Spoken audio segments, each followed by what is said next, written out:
Imagine the Hunger Games and Game of Thrones having a baby. Hello friends and welcome to my October wrap up. So here's the thing with October. It felt great, but it wasn't. In my mind, this was the best reading month of the year. I thought I read like 10 plus books, so many pages. And then I took a look at the list and I found out that I've read 8 books and 3,300 something pages. I mean, it's good, but it isn't great. It isn't my personal record or something, but it did feel like that. And that pretty much sums up October for me. It felt like an amazing month where I accomplished a lot of things, but in the end it was just another month. Anyway, it was still a good reading month. A lot of different genres, from horror to fantasy to contemporary, and a lot of high ratings. And if you like bookish videos, then don't forget to click that subscribe button and hit that bell so you never miss another video of me again.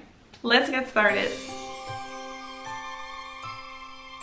The first read of October, and nowadays this feels very controversial, is Harry Potter and the Half-Blood Prince, a series that I absolutely love and I reread every year because these books are already in my possession. And if I read a book by an author, that doesn't mean that I agree with that author's opinion. And honestly, for most of the authors, I don't know their opinion. I don't know if they agree with a certain way of living or how people were born. I have absolutely no clue, and if I have to look that up for every author, I'll probably won't get to reading. And let me tell you, it sucks that I need to explain why I'm rereading my favorite fantasy series. But I have to, I know. So again, I don't agree with the author, but I do really love the books. That's enough said about the opinion part. Now about the rating. I think this is my new favorite reread. As a child, I thought that the Half-Blood Prince was kind of slow, not a lot of action, slow paced.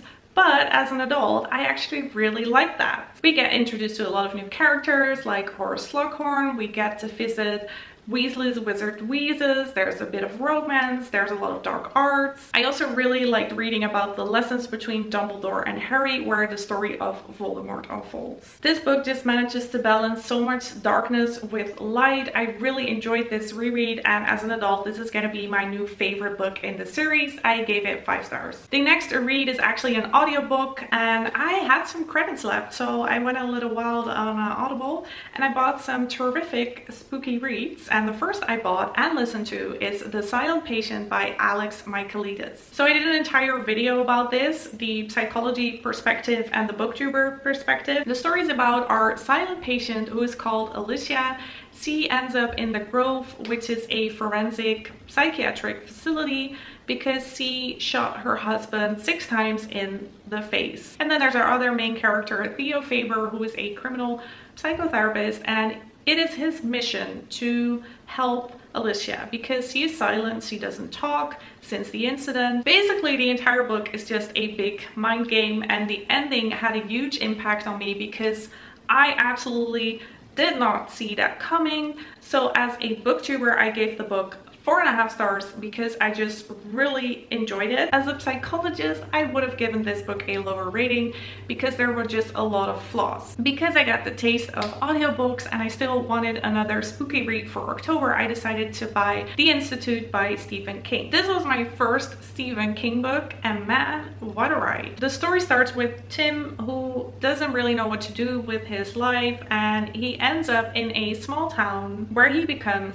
the night knocker. And I had to Google this because I never heard of a night knocker, but apparently it's someone who patrols at night and looks for suspicious things and just keeps the environment safe. And then there's also this kid called Luke who is safely in his home, but then one night something big happens and he ends up on another location called The Institute. This book reads like a thriller and feels like a horror. There's even a little bit of science fiction there. Some scenes were really heartwarming, others were gruesome and horrific. There's a wide variety of characters and every single one of them felt really genuine.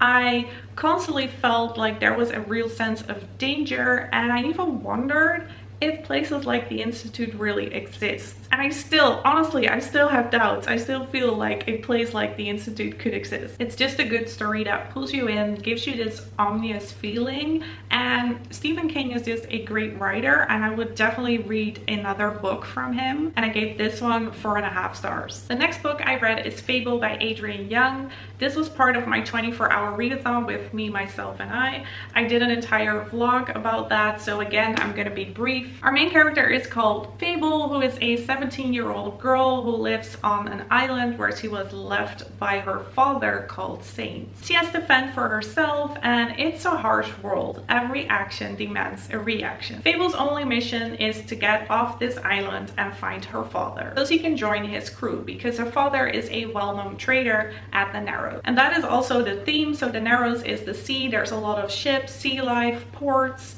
Fable herself is a dredger, which means she dives to the bottom of the sea and retrieves certain objects that she can sell at ports. Even the writing style reflects this. Like a wary bird flying out over the most desolate sea, I finally had a place to land. There's a lot of things that I loved about this book. There's good world building, there's a great ambience. I could really picture Fable sitting at one of the taverns. There's a bit of romance. It's not heavy on the romance, but it is there, and there's this kiss that is just epic. But the book definitely had its flaws. There were some motives that weren't really explained in my opinion, and the relationships were interesting but lacked depth. If the sea life sounds like an interesting theme to you and your favorite genre is YA fantasy, then weigh your anchors and hoist your sails, because you should read this book. Next up is another book that was part of my 24-hour readathon, House of Dragons by Jessica Cluse. The story takes place in the kingdom of Etrusia, where 5 unlikely candidates have to fight for the dragon throne. The fight consists of winning the 4 trials: the hunt, the game, the race, and the truth. Because there are 5 candidates, there are also 5 POVs, and from the beginning, like the first chapters, I felt emotionally connected to each and every one of them. Imagine the Hunger Games and Game of Thrones having a baby. That's House of Dragons. I absolutely love the world building, the trials, the politics, the amount of background stories, and of course the dragons. Is the story unique? Certainly not. I could even say that the resemblance with Game of Thrones is striking, but it just works. It's really enjoyable.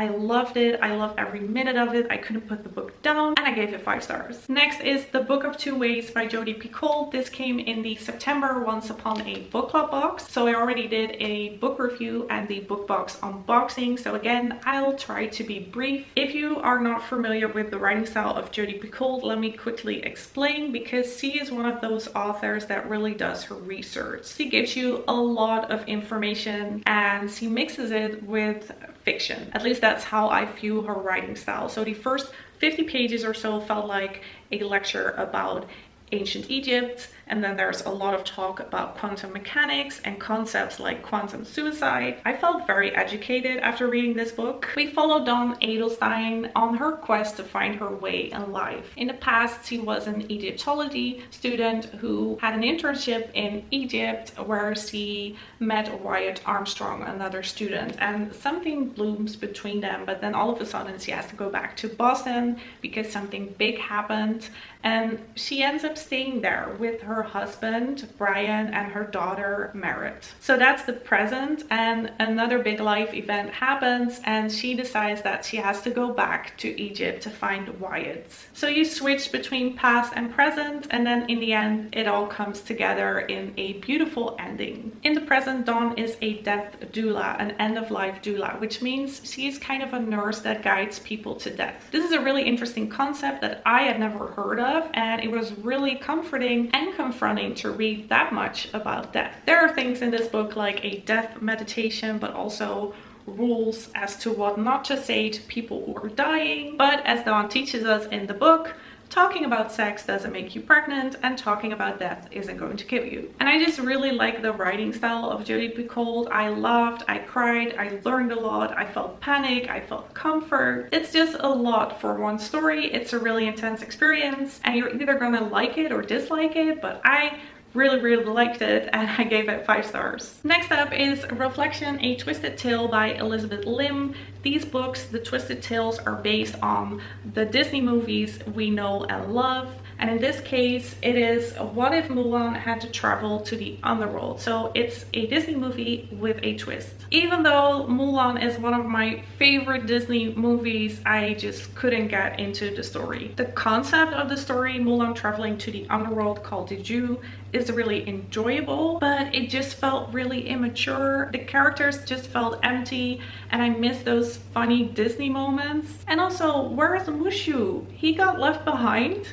In the real world, he wasn't taken to the underworld, and we had to deal with his cheap knockoff called Chi-Chi. Why? Honestly, when it comes to retellings, I think there are better ones out there. Don't necessarily know one for Mulan, so you might have to stick with this one, but my advice would just be watch the movie. Again, I gave this book 2 stars. And the final book that I read in October is The Glass Magician by Carolyn Stevermer. This was high on my TBR because it is not that big, and also it's a standalone fantasy, and you don't get those that often. The story takes place in New York, 1905. Our main character is called Talia, who is, I believe, 20 years old. She is a stage magician, and then one night a trick goes horribly wrong, and she finds out that she possesses magic. In this world, there are 3 types of humans: solitaires, traders, and sophistries. And that is something that I really like. The author really did create her own world with interesting characters and unique magical abilities. But it's also the thing that I didn't like. Let me explain, because she didn't really elaborate on the different types of persons, the different magical abilities.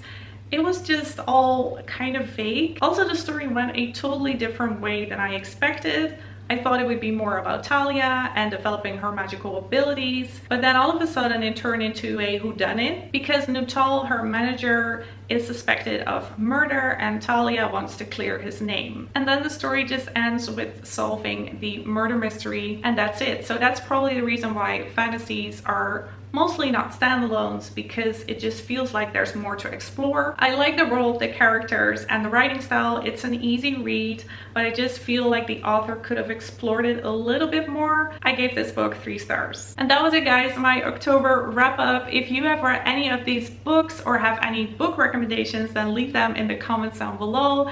If you like this video, then please give it a thumbs up. Thank you so much for watching, and let's stay in touch.